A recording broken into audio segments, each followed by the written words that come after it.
Ever feel like you're shouting into the void with your website? Like you pour your heart into these words and nobody even looks at them. Yeah, it's so true, and you're not alone in feeling that. No, not at all. And today's deep dive is going to help us maybe figure out why that is and, more importantly, what to do about it. Exactly. We're looking at episode 16 of the Paste to Text podcast, and they titled it Creating Engaging Web Copy. Catchy.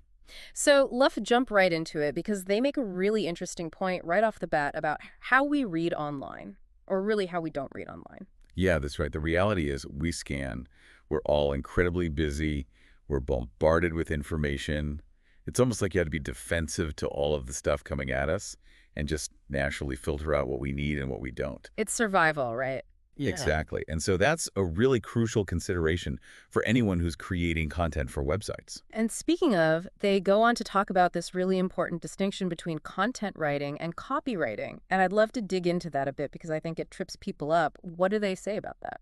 Yeah, and it is subtle, so it's easy to kind of lump them all into the same thing. Yeah. So when they talk about content writing, they're talking about providing valuable information, and often in-depth. So think blog posts, articles, those really, really long About Us pages that nobody's reading. Uh-huh. They have their place, definitely. But copywriting, the kind that we're talking about that shines on the web, it's about laser focus.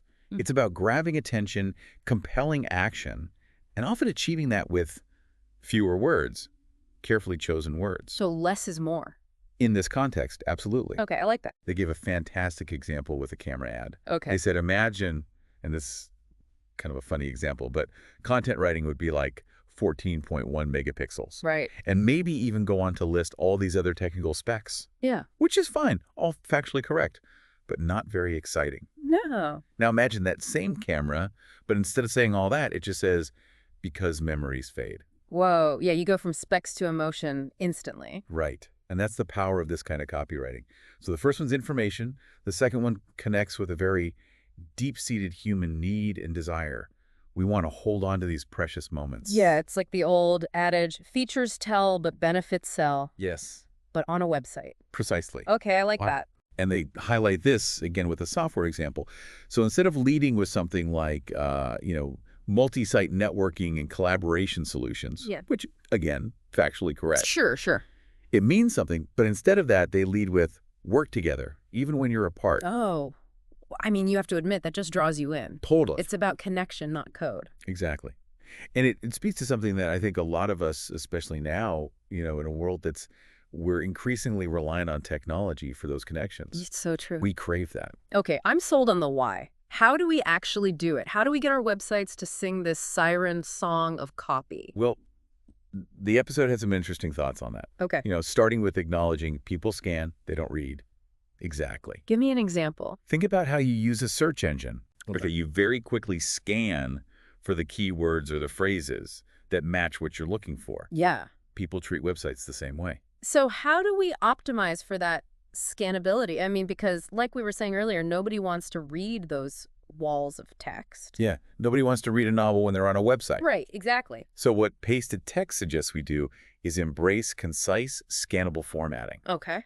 So think clear headings, bullet points, short paragraphs, all designed to make the information really easy to digest. It's like those perfectly portioned appetizers, right? Like you don't want to be overwhelmed by the main course all at once. Exactly. Break it down, make it manageable, Love it. and don't underestimate the power of a good heading. Oh yeah, those are important. They're so key. Think of them as signposts for your reader's eyes, right?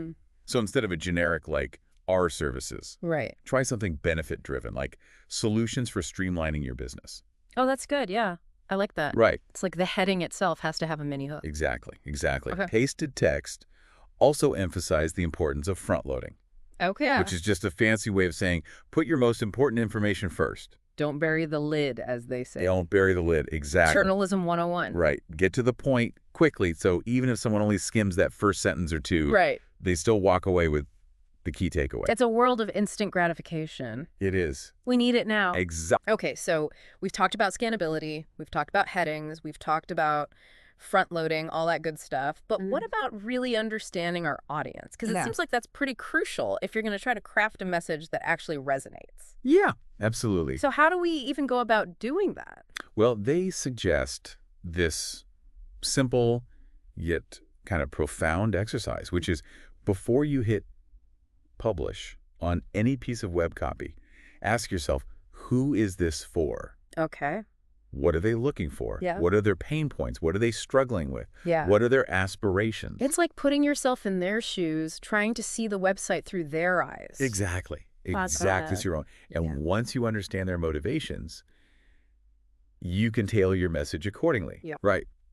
So, for example, if you're selling a productivity app and you know that your target audience really struggles with procrastination, Right. you wouldn't just list the app's features. You would speak directly to their pain point, highlighting how this app helps them overcome those procrastinated hurdles and finally achieve their goals. Okay, so it's really thinking about it almost from like, not just a logistical standpoint, but from an emotional one too. Yes, absolutely. Like what's going to actually connect with this person on a human level, not Yeah, just... what are their deepest desires? Yes, exactly. What are they hoping for? How can this product or service help them achieve that? I'm starting to see how much thought actually goes into this. It's more than just words on a page. It's not just about sounding clever. Yeah. It's about strategy, psychology. It's understanding your audience. It's crafting a message that resonates. It really is. Yeah, it's like everyone's fighting a hard battle we know nothing about. That's right. And sometimes maybe the best thing we can do is just be mindful of that when we're crafting these messages. Exactly. Speaking of battles, though, I imagine not everyone feels equipped to tackle this whole copywriting thing themselves, right? You're absolutely right. And actually, the Paste-to-Text episode goes on to say that not everybody is a born writer, Right. nor does everyone even have the time to really hone that skill. Right.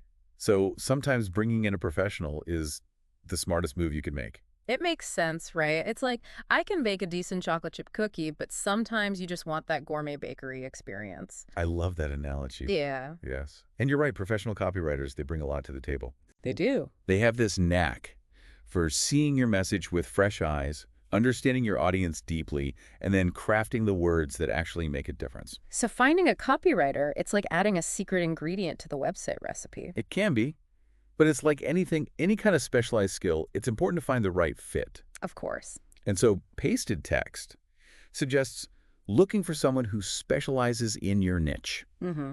So if your website's all about sustainable living, you wouldn't hire a copywriter who usually writes for, like, tech startups, you know. Right. The style and the language just wouldn't hit the same. Exactly. Yeah. Look for someone who understands your target audience, the trends in your industry, that sort of thing. Okay. And definitely check out their portfolio. Do they have experience with website copy specifically? Have they worked with businesses similar to yours? Mm-hmm. And don't hesitate to ask about their process, their rates, how they like to collaborate, all of that. It's about finding someone who gets you and who gets your audience. Precisely. And, you know, while good copywriting is an investment, it's one that can really pay off. Okay, so what are we talking ballpark figures here? Well, the episode mentions that most copywriters will either work on a daily rate or a half-day rate. Okay.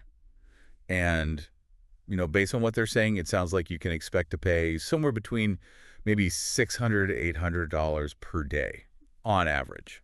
Okay. Though it can vary pretty widely depending on experience and the scope of the project. So not exactly pocket change, but then the website's the digital storefront, right? That's right. It has to be good. It's got to be good. And this is the thing to remember. Effective copywriting, it doesn't just sound nice, it drives action. There you go. It turns those scrollers into customers, subscribers, you know, engaged visitors. It all comes back to that making that website work for you, not the other way around. Exactly. Okay. And that brings us to the kind of thought-provoking question they end on. Okay. What's one small change that you could make to your website copy today based on what we just talked about? Ooh, I like that. It's a call to action, but not an overwhelming one. Exact. Just one small step. One small step towards website copy that connects. Well said. There you have it, folks. We've gone from feeling lost in a sea of words to understanding the art, the strategy behind crafting website copy that actually captivates. Making every word count. Absolutely. Until next time, may your websites be captivating and your conversions plentiful.